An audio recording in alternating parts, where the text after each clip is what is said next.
Hi and welcome to the running channel. I'm Andy and together with Anna we're going to take a look at exactly what it takes to run faster than 2 hours for a marathon. It's an absolutely mind-blowing time, but with the best marathoners in the world in pursuit of breaking this next great barrier, we're going to look at every single element that goes into this attempt. While you're here, please subscribe to the running channel and hit the bell icon so you get notified when we upload new videos all about running, which we do every single week.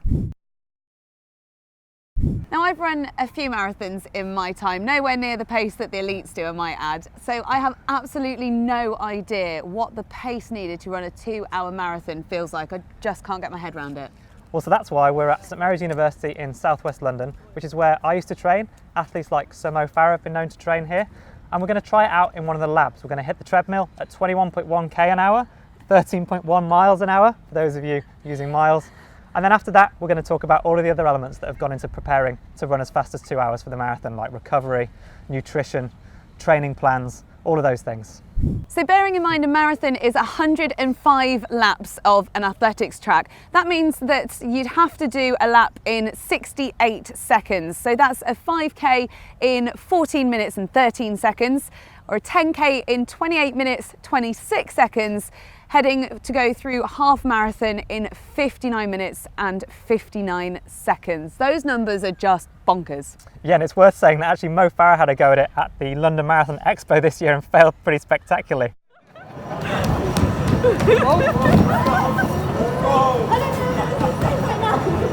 Oh my God, we're gonna go and give this a go in one of the labs here at St Mary's.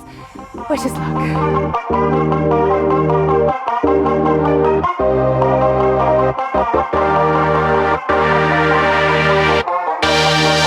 So we've been and done a warm-up. It's really important to make sure that you warm up before attempting world record pace on a treadmill. Now this treadmill is pretty beastly and it is set up especially to be able to cope with those kinds of speeds that we are going to be attempting. So 13.1 miles per hour, 21 kilometers per hour. You probably won't be able to do that at your local gym, even if you were trying to think of giving it a go. You might be able to see there's a harness behind me as well, so I'm going to be strapped in for health and safety. There's a crash mat behind as well.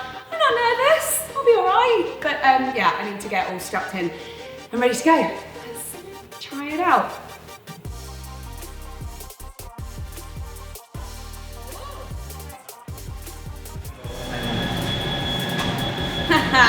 Wow.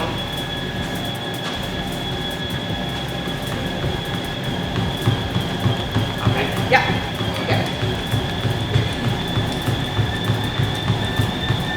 Okay, right, I'm 15.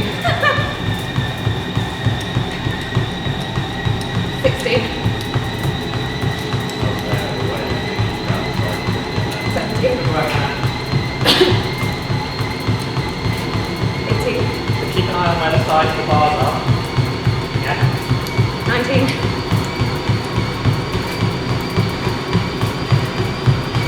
20. 21.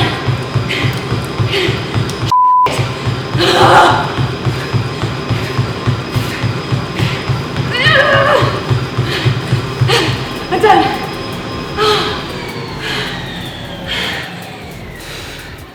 I don't even know how long that was, it wasn't very long. How do you do that for 2 hours? That's literally ridiculous. I was on the treadmill for 2 minutes 26. I was probably only at 21 for like 15 seconds. I'm done, I'm literally done. But I didn't fall off and I didn't die. Oh, wow. Done. Oh God.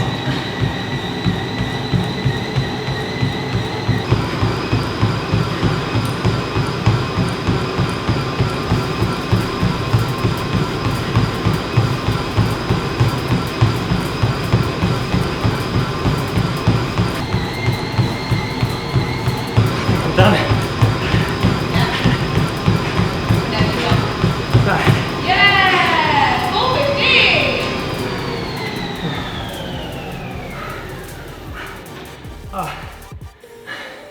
It's in equal parts I'm incredulous and embarrassed and all of those things. The point of this wasn't to say, oh look, Andy can run further than Anna at this pace.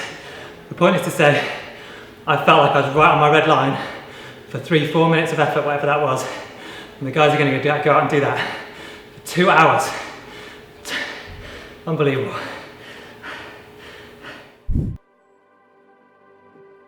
Introducing Eliud Kipchoge, the world's greatest marathoner. Reigning world record holder, Olympic marathon title holder, and unbeaten over the marathon distance since 2013. Yes, softly spoken, but always worth listening to for inspiration. Kipchoge's tried before as part of Nike's Breaking 2 project in 2017. Now backed by Ineos and alongside Nike, you can imagine the combined might that those two institutions bring to this attempt, so no stone has been left unturned, including running in Nike's Vaporfly shoe, which has been worn for the 5 fastest marathons in history, which have all been run since September 2018. Kipchoge will also be assisted by a team of pacemakers, 41 of them in fact. They're the cream of the crop, hand-picked to be ready for this attempt. So they're going to be swapping in and out so that they're fresh and able to carry that even pace right through the 2 hours. And that's one of the reasons why this attempt won't count as a world record. That's right, but it is widely agreed that pacemakers are definitely necessary to maintain such a grueling pace. We talk about pacemakers a lot on the track or the road, but the main reason that they have a benefit, alongside other things, is that it's actually pretty mentally fatiguing to try and maintain your own pace when it is so difficult. So not having to think about it, having other people think about that for you, is one of the reasons that they employ pacemakers. Another aspect of pacing is that it can provide a drafting benefit. So running behind other athletes can reduce the amount of wind, for example. So the more athletes in front of you, the better, within reason. And this is why the guys have been practicing in different formations as well. The one that they're going to pick to use will depend on the direction of the wind on the day of the attempt itself. Yeah, and coordinating a group of runners for over 2 hours at such an attritional pace essentially requires a feat of military precision. So they have a lead car projecting a pattern of lasers onto the road with specific positions for each pacemaker to run in. And they've even been practicing a full run through on the course with all of the different pacemakers and the group interchanges for the different groups. Kipchoge has been coached by the same man, Patrick Sang, throughout his entire career. He runs between 110 and 120 miles a week in training, and he mixes his training paces up a lot.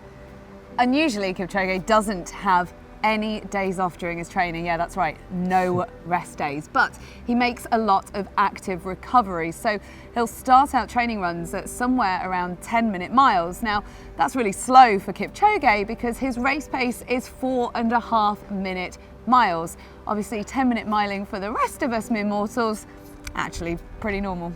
It's important to note that Kipchoge does all of his training at his base in Kaptagat in Kenya, which is at an altitude of 2,400 metres. He does a lot of long tempo runs, averaging between 5:15 and 5:25 mile pace for 24 or 25 miles, which sounds tough, but it's actually a lot slower than his marathon pace. But bear in mind, he's at altitude, running on hills and on dirt roads. He'll also do intervals and fartlek, so he might do 3 minutes on, 1 minute off, or 13 by 1K as an example. He'll also add to that the two extremes of pace as well, so doing speed work, which for him looks like high volumes of short reps and short recoveries, so thinking like a minute or 400 or 800 metre reps. And then the rest of his week is spent doing more moderate to easy runs as well. One of the most common questions from runners is about what to eat and when. When thinking about Kipchoge and his Kenyan training group, the watchword would be simplicity. So they start the day with tea and bread, and then most of their other meals are comprised of ugali, which is a kind of maize meal which is made up into a type of corn cake. Pure carbohydrate, very bland, and they usually mix that with some meat stew and potentially managi, which is a green, a little bit like spinach, which they'll saute with some oil and water.